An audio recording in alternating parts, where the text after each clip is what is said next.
So whether they already, as a people, we have said we are tired with the KK. So if there is a rift between them, then it is when they are divided, the easier they fall. So it is better for us as a unit that they keep on having infights, because when they are divided, then it is easier for us to attack. So for me, let's not give airtime to this, because it's just a diversionary tactic that they are trying to. I don't think if these two, they know a lot about each other that they cannot let go at this point in time.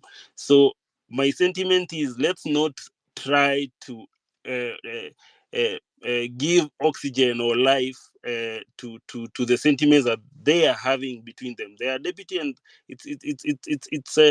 it's that is their own issue. Our issue is about tomorrow, about Occupy. It's about our issues as a people united together as 57 million of us. So hata wakiamua sahii waenda wakulane mangumi huko State House Road, walimane, that is none of our, wapigane, whatever their problem is, we don't give a hoot. So let's focus on the cause, and the cause is about us being on the road tomorrow, in the streets everywhere in this country, marching peacefully, 10 million of us. Thank you, Kingsman. Thank you so much. Frederick, go ahead. Frederick, then young adults, then Deborah, on that order. Good evening, good morning, good afternoon to host and the host and our guest speaker. Mine goes to the general. The citizens are not rebellious and they are not armed, but they have a second layer of safety net, which is courts. And courts have given direct court orders that police should not use tear gas, should not abduct people, but they continue doing so.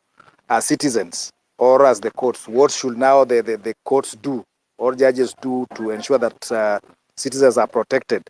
Because these orders are given, no one takes them seriously, they are just treated as paper. So what should citizens do? Because there are no arms for them. Should now courts pronounce themselves and say that now also we are downing our tools so that they can be able to protect citizens, to ensure that these court orders have some effect? Thank you.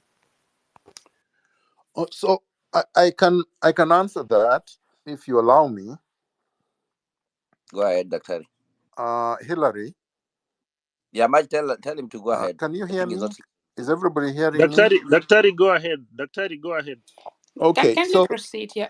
The short answer, my friend, I start with the last question. The short answer is the courts don't have the power to enforce their own orders, because their orders are supposed to be enforced by the police, the same police that are using tear gas, that are assaulting, that are maiming, that are abducting, that are torturing and killing innocent Kenyans. If you recall, in not so long a time, I had 35 court orders saying I was a Kenyan, I should be allowed to be in my own country, my house should not have been destroyed, I should not have been removed. They never obeyed them for 5 years. So don't think that the animal has changed. This wild beast is still the same one. The same Koome that was heading the Nairobi police is now the IG of police of Kenya. Most of the abductors and assaulters and torturers are now both in uniform and in civilian clothing, which means that we go back to what we were saying from yesterday, and I've been saying consistently